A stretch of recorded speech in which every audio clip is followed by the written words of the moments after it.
রমজান মাসে আল্লাহর কাছ থেকে মাগফিরাত লাভের জন্য সবচেয়ে বেশি গুরুত্ব দেওয়া উচিত তাকওয়া চর্চার ব্যাপারে। তাকওয়া চর্চা কি? তাকওয়া চর্চা হলো রমজান মাসে সকল প্রকার গুনাহ থেকে বেঁচে থাকার সংগ্রাম করা, আল্লাহ ভীতির চেতনা থেকে। যে আল্লাহ তাআলা রমজানে দিনের বেলায় পান করা, আহার করা, হালাল খানা, হালাল পানীয় এগুলো রমজান মাসে দিনের বেলা গ্রহণ করতে যে আল্লাহ নিষেধ করেছেন, তাহলে যেগুলো আল্লাহ নিষেধ করেছেন হালাল না, সেগুলো কত জঘন্য হবে। অতএব রমাদান মাসে আমি সকল প্রকার গুনাহ থেকে, সকল প্রকার হারাম থেকে বেঁচে থাকার চেষ্টা করব। এটা হলো আমাদের কর্তব্যের অংশ। এটা যদি আমরা করি তাহলে ইনশাআল্লাহ গুনাহ মাফের সম্ভাবনা অনেক বেড়ে যাবে তাকওয়া চর্চার মাধ্যমে। দ্বিতীয়ত, আল্লাহর কাছ থেকে গুনাহ মাফের জন্য রমাদান মাসের যে সমস্ত আমলগুলো আছে, মাসনুন আমলগুলো আছে, সে আমলগুলোকে আমরা খুঁটে খুঁটে করার চেষ্টা করব। আমাদের একটা ছোট্ট ছোটি বই আছে, রকমারি এবং অন্যান্য অনলাইনে আপনারা হয়তো পেতে পারেন। বইটা হলো মাহে রমাদানের 27 আমল। এখানে নবী করিম সাল্লাল্লাহু আলাইহি ওয়াসাল্লামের সুন্নাহর আলোকে কোরআনে কোন আয়াত থেকে রমাদান মাসে করার মতো 27টি আমলের ব্যাপারে একটা ধারণা দেওয়া হয়েছে। এই আমলগুলো যদি দিয়ে আমরা রমাদানকে সাজাতে পারি, তাহলে ইনশাআল্লাহ রমাদান মাস আমাদের গুনাহ মাফের মাস হিসেবে আল্লাহর কাছে গ্রহণযোগ্য হতে পারে, মকবুল হতে পারে। এটা আমার জন্য সুবর্ণ সুযোগ হতে পারে। আল্লাহ আমাদের সবাইকে রমাদান মাসে বেশি বেশি করে আল্লাহর কাছে গুনাহ মাফের আমলগুলো করার তৌফিক দান করুন। একটা বিশেষ উদ্যোগ রমজান মাসে আমাদের থাকা উচিত তাকওয়ার পাশাপাশি, সেটা হলো দোয়া। আমরা প্রতিদিন যদি আল্লাহর কাছে চোখের পানি ফেলে দোয়া করি, আল্লাহ আমি গুনাহ থেকে যেন বের হয়ে আসতে পারি, আমাকে তৌফিক দাও, যেগুলো হয়ে গেছে সেগুলো মাফ করো, নিজের সঠিক সিদ্ধান্ত নেওয়া, নিজের ব্যাপারে শক্ত অবস্থান নেওয়া, পাশাপাশি আল্লাহর কাছে এভাবে কেমন একটা দোয়া করা।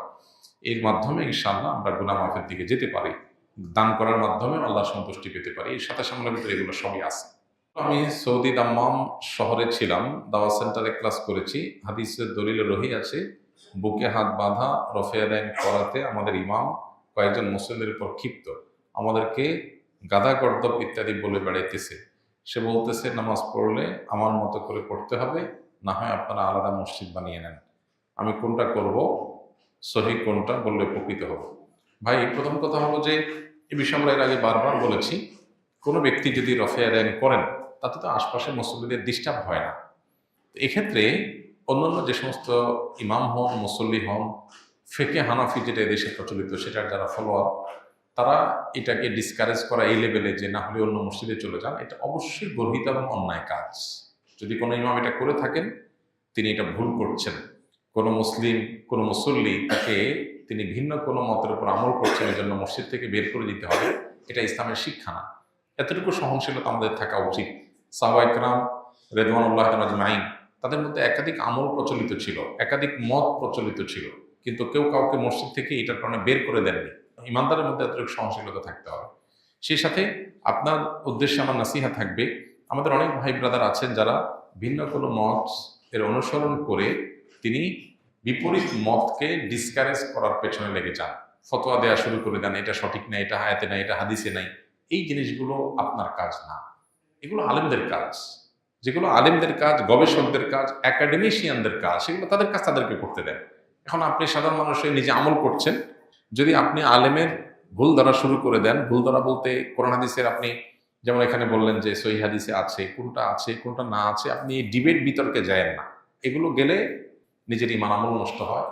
এগুলো বেশিরভাগ একটা পর্যায়ে গিয়ে ইগোতে পরিণত হয়। ইগো, আমি একটা মাযহাবের, উনি আরেকটা মাযহাবের, আমি একটা মাসলাকের, উনি আরেকটা মাসলাকের, আমারটা আমার প্রমাণ করতে হবে। ব্যক্তিগত জেদ, রেষারেষি এবং জেতাহারার মতো একটা মানসিকতা অনেক সময় চলে আসে, যেটা আমাদেরকে ইখলাসের গণ্ডি থেকে বের করে দেয়। এই জন্য আল্লাহর ভয় অন্তরে থাকা উচিত। আমি যেটাকে সঠিক মনে করছি, আমল করছি, আমি চাই আমার অন্য ভাই সঠিকটার উপর আমল করুক, কিন্তু এই ওলামাদের, ইমামদের ইস্তিহাদগত বিষয়ে ডিসকারেজ করা, ভুল ভাল বলে বা আপনার ফতোয়া দিয়ে বা এটার বিরুদ্ধে আপনার ডিবেট, বিতর্ক উস্কে দিয়ে বা এই সমস্ত কিছুর পিছনে সময় ব্যয় করে আমরা বেশিরভাগ ক্ষেত্রে নফসের চাহিদা পূরণ করি, বেশিরভাগ ক্ষেত্রে আমাদের দিলের আকাঙ্ক্ষা পূরণ করি, বা আমরা ইখলাসের গণ্ডি থেকে অনেক ক্ষেত্রে আমরা বের হয়ে যাই। এই জায়গাতে উভয়ের সবারই সতর্ক থাকা কাম্য। আমি তো মনে করছি আমি সঠিকটা করছি, কিয়ামতের ময়দানে জান্নাতে আমার যাওয়াটা হলো লক্ষ্য, সেখানে আমি পারবো কিনা সেটা হলো গুরুত্বপূর্ণ প্রশ্ন। আমি করছি, আল্লাহর কাছে যদি গ্রহণযোগ্য না হয়, আল্লাহ যদি বলেন আমি গ্রহণ করলাম না, আল্লাহ গ্রহণ না করার জন্য করার কারণ দরকার নেই। আল্লাহ চাইলে গ্রহণ করবেন, চাইলে না করবেন। আপনি একটা মাটির কিছু তৈরি করেছেন, করে আপনি ভেঙে ফেলছেন, পৃথিবীর কোনো আইন আদালত আপনাকে কিছু বলতে পারবেন না। আপনি তৈরি করেছেন মাটি দিয়ে, আপনি ভেঙে ফেলছেন, আপনি কারোর ক্ষতি করেন না। আমরা আল্লাহর সৃষ্টি, আল্লাহ সৃষ্টিকর্তা। আল্লাহ আমাদেরটা গ্রহণ করবেন, করবেন না, জান্নাতে দিবেন, জাহান্নামে দিবেন, পৃথিবীতে সৃষ্টি জগতে কেউ তাকে জিজ্ঞেস করার নাই। লা ইউসআল আম্মা ইয়াফআল ওয়া হুম ইউসআলুন। তিনি যা করেন তার জন্য কোনো জবাবদিহিতা কারোর কাছে নেই।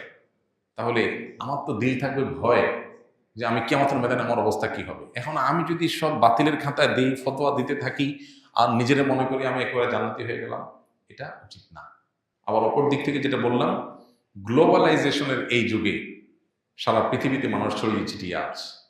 একটা সমাজে একটা মাসআলাকের উপর আমল হবে, ভিন্ন কিছু থাকবে না।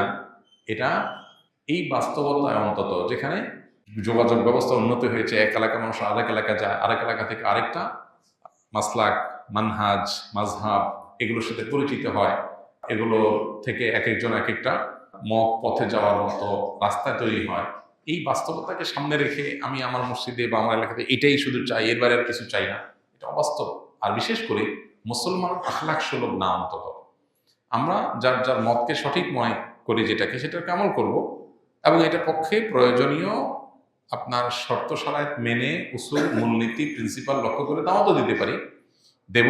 কিন্তু আমরা মুসলমান সুলভ আখলাকের গুন্ডি থেকে বের হতে পারি না। আল্লাহ আমাদের সবাইকে হেদায়েত তৌফিক দান।